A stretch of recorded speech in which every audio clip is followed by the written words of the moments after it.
a secret laboratory deep down in the bowels of the earth, this man carries out his fiendish research. Is it safe? Clear. But I'm gonna torture you anyway. Hey, no, that didn't hurt, did it? You can't let a man die so that you can discover something? Doctor, he's gone. Oh, my God, don't stop now! Welcome to my gentleman's club. Now you're probably asking yourself, why isn't he calling it a doctor's office? Well, for personal reasons and shall we say legal ones too, it might be best just to refer to it as a gentleman's club for a while, in person and in writing and, on legal documents. It's not a big deal, there's nothing to see here, nothing to worry about.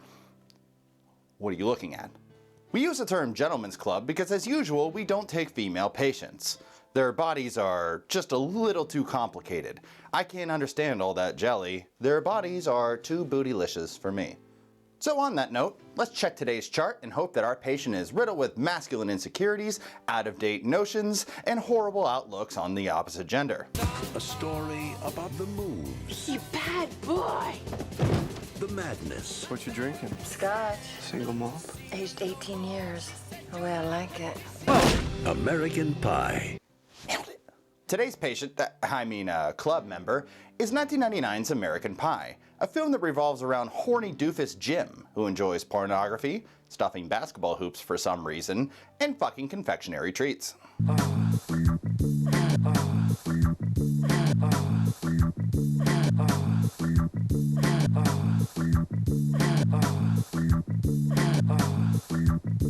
Jim is joined by a motley crew of friends, including Paul, the male equivalent of this bitch, where if we think he's this bad now, God only knows what he's going to be like after he goes to college. Kevin, who I'm assuming is now retired from Major League Baseball, and now focusing on generic good-looking guy stuff and generic good-looking guy problems.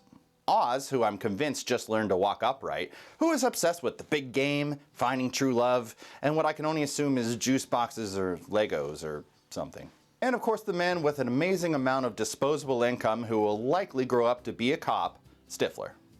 Now of course these five men have tons of other character traits. They are very complex, thoughtful, weaved out. No, I'm just kidding. The only thing that they have in common is that they're constantly horny. It's their only character trait. They all make a pact to lose their virginity before graduation by any means necessary. And as we all know, by any means necessary never ends badly.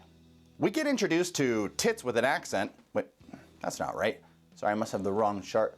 Oh, Nadia. Oh, my apologies. She is also a nuanced character with lots of layers. Obviously, I'm just kidding once again. She's an exchange student house cat in Heat. You bad boy! By the way, quick note, I do back alley neuterings and spayings on the side for a cheap price, but I must insist from now on we keep it to animals. Now calling patient 63 for spaying. Nadia, for some ungodly reason, actually is attracted to Jim.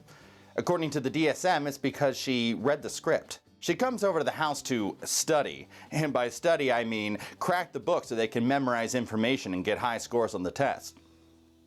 And anal.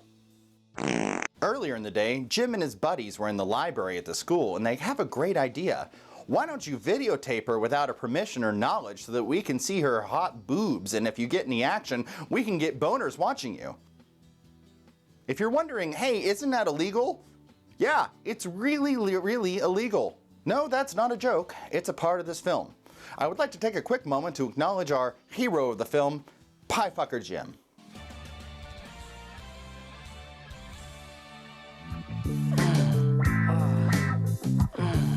Oh, yeah. Now, I made some internet searches that I'm sure have me on databases now, but here's what I found out. Nadia could press charges and sue Jim over invasion of privacy, defamation, and right of publicity. Now, for the love of everything holy, let's just assume that Nadia is 18 years old, and this also doesn't include Jim spreading child pornography over the World Wide Web. You've got Even if she is over 18, he is still committing a crime. Jim sends the feed out to his close friends and Stifler for some reason, but the dessert rapist accidentally sends it to the entire school by accident, adding to Nadia's embarrassment to such a level I cannot even fathom. Jim leaves Nadia to change so he can go down the street and watch the feed with his buddies. What a guy. It's at this point we realize Nadia is a horn dog and has no problem with masturbating in a house that she's been in for the first time. I mean, I don't even like taking my shoes off in someone's house. And she's over here paddling the pink canoe, finger painting, visiting the safety deposit box, dialing the rotary phone, auditioning the finger puppets, woman-splaining herself, engaging in safe sex, getting lost in the deep end, jilling off, DIY time, doing the Meg Ryan, fanning the fur, girls' night in, checking the undercarriage, the downstairs DJ, buttering her muffin, visiting the Batcave, knitting, diddling Miss Daisy, and playing the piano, all in a stranger's house, mind you. Now, of course, this movie wants to portray Nadia as extremely sex positive on the count of the fact that she's European.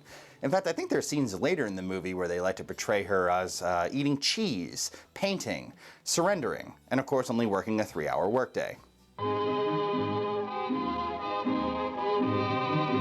Now, I think she's portrayed this way to kind of help assuage our guilt a little bit, but it doesn't change the fact that she's still being videoed without her knowledge while the entire other graduating class is stiffening their sheets with their love jockeys.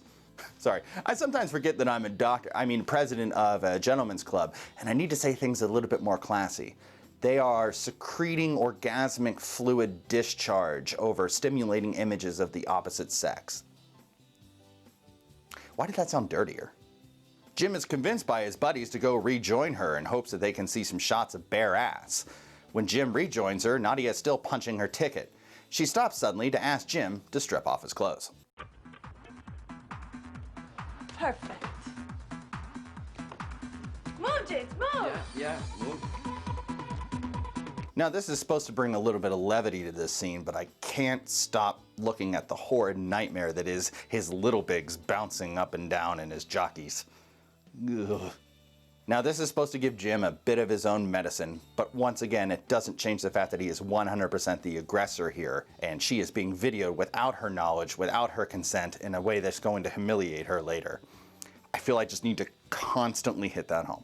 Jim joins Nadia on the bed, to which the rest of the graduating class gets very excited over, including Blink-182, which I think is very sad that these 30-some-year-olds are still in high school, especially considering that nobody liked them ever since they turned 23. Jim busts a nut, double up, Nadia is very frustrated by the idea of not being able to have sex with Jim with his parents right downstairs. Now, I know this is 1999 and a lot has changed on our knowledge of exactly how cyberspace works. But as I said now to beat a drum to death, this is still a man violating a woman's privacy of her sexuality for the amusement of his friends and his dick. No, not Stifler, I said his dick, not a dick. Jim not only committed a crime, but a sex crime. A crime that is considered especially heinous. In his hometown, the special detectives who investigate a vicious felony like that are members of an elite squad known as the Special Victims Unit. The hell was that? I'm going to have to just barely not give this film a pass. For all the hoopla this film gets as Gen X Porkies, the message actually towards the end of the film is remotely charming as all of the guys learn there's more to life and women than just getting laid, and they all grow as people. But this one scene ruins everything else in the movie.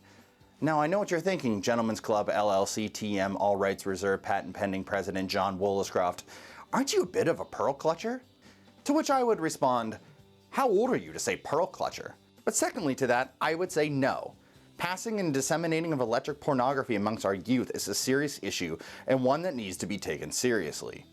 A young girl can be pressured into sending pics of her naked body, and even after all the humiliation occurs after these photos are sent to the entire school, this young poor woman can be charged with dissemination of child pornography for images of her own body. Now, thankfully this film makes Nadia of age, I think. But that doesn't make it any easier for victims of cyber sex crimes when they find out. This is a serious issue and not one that should be taken flippantly. Whew, sorry. That got a little intense there. I know, this is supposed to be a humorous medical profession. You're not funny anymore. I think the biggest problem with this film is at the end of it, after Jim has humiliated her and she has to leave school, Jim still gets the girl in the end. No, not that end, you pervs. Jim wouldn't be able to hold his reserves.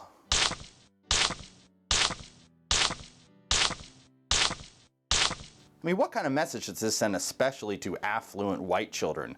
That there are no repercussions to your actions, do whatever you want, the world is your oyster, and you will never be held accountable for anything. If you're looking to replace this with another sex comedy about apples, may I suggest Johnny Plants' Appleseed? Now, I must insist that you personally don't eat any apples. You know, the old saying, an apple a day keeps the gentleman's club president away. You know, if you eat apples, then you'll have no reason to come see me. And I can't have that because I won't make any money. So only red meat and Cinnabon for you. You'll be back in no time. Good day to you all, and remember, pay your copay on the way out. I mean your membership fee.